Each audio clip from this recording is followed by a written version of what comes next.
When I was born, I couldn't fly. I couldn't walk. I couldn't even crawl.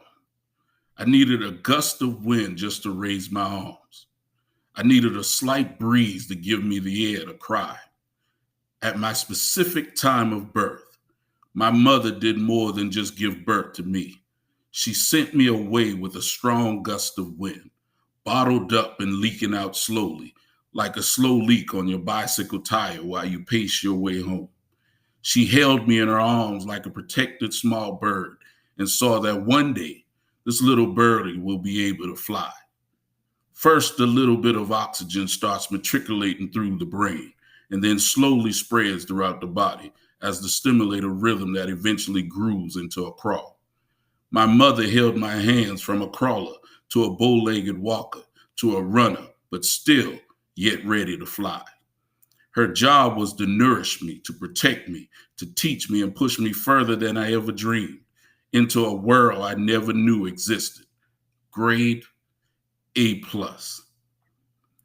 As a senior in high school, my life had culminated into the exact life my mom had imagined. Smart, good grades, academic scholarship, and athletic. A winning football season where I spearheaded one of the best teams in school history.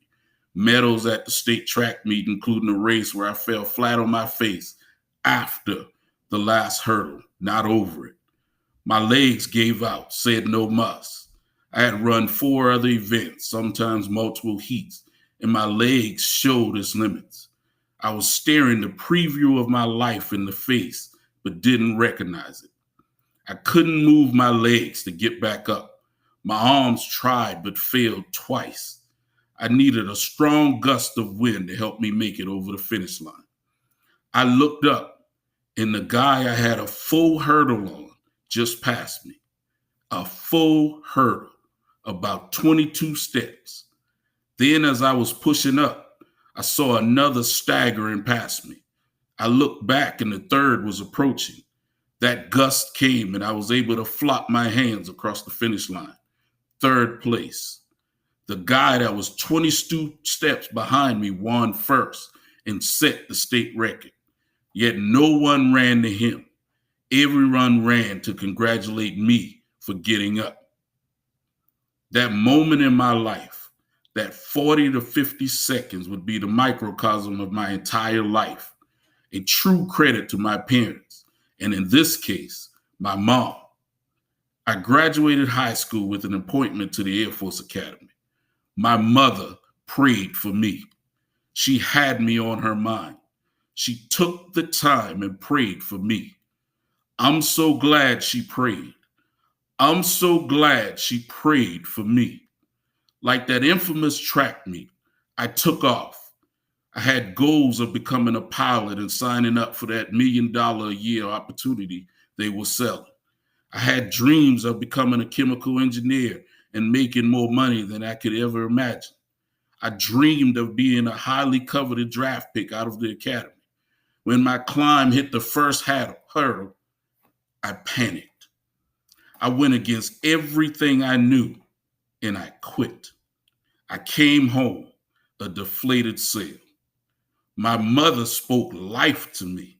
She blew air into my mouth and breathed breath by breath until I was ready to walk again. She went with me as I met with a 4-star general in the Navy that invited us to his home to get me to sign up for the Naval Academy. The wind had inflated my sails to full strength in the blink of an eye, but for me, it was too fast. I felt like a kite who had been knocked off course by a strong wind.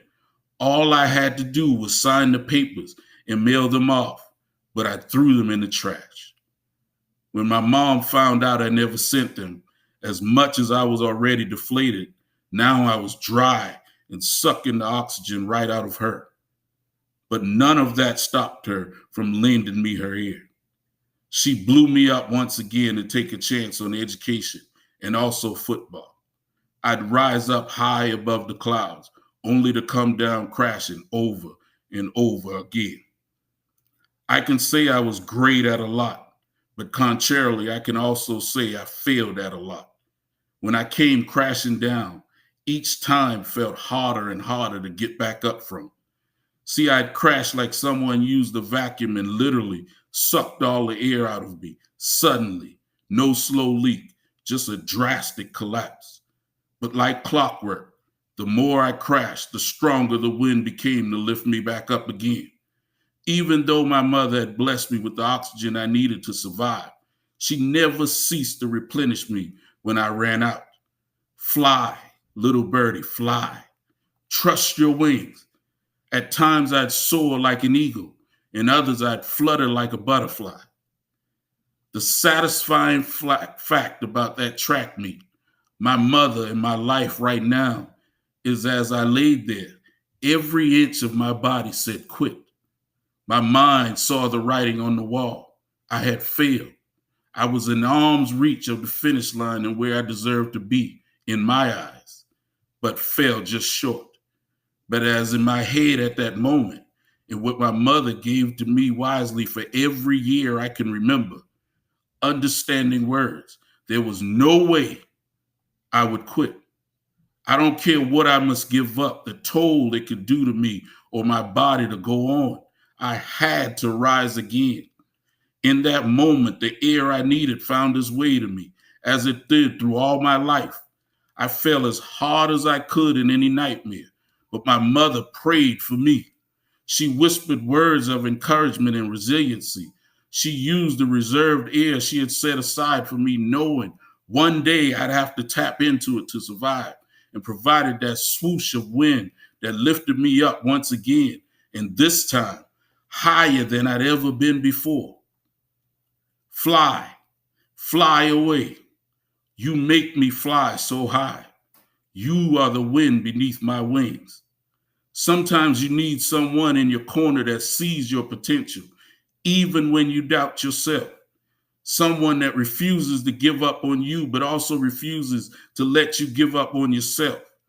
My mother has been and is that person. We didn't have much, and most of our best and most fun times were when we were just in the house as a family, singing together or joking together or playing board games or cards or other small things to pass the time as a family. She made sure that when she saw me doing anything subpar, she addressed it and made sure I knew she was watching.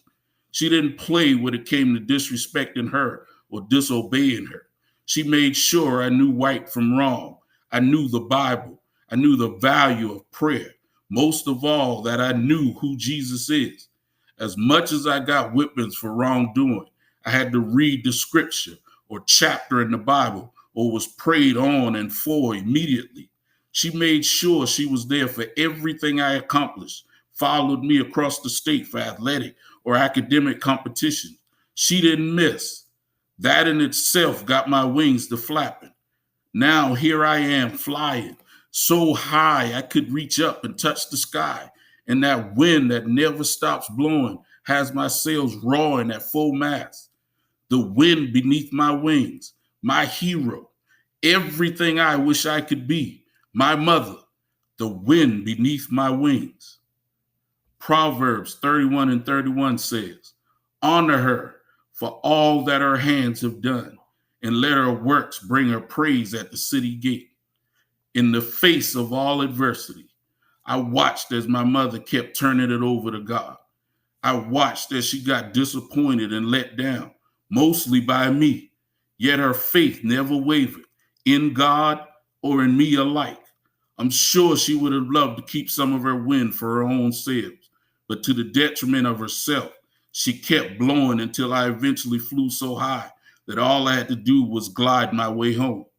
A mother that woke up in the morning, made sure I had food before and after school, made sure in school I stayed on task, prepared me, and challenged me so that I was always ahead of where I was supposed to be, watched me rise and fall and get back up, dipping as a kite on a tricky, windy day. The thing that ties my journey with my mom back into the day the earth stood still on that track was as I was running and winning, I heard one voice, one that kept my legs pumping and my arms swinging. As I fell, everything got quiet, but the one voice in my head telling me to get up.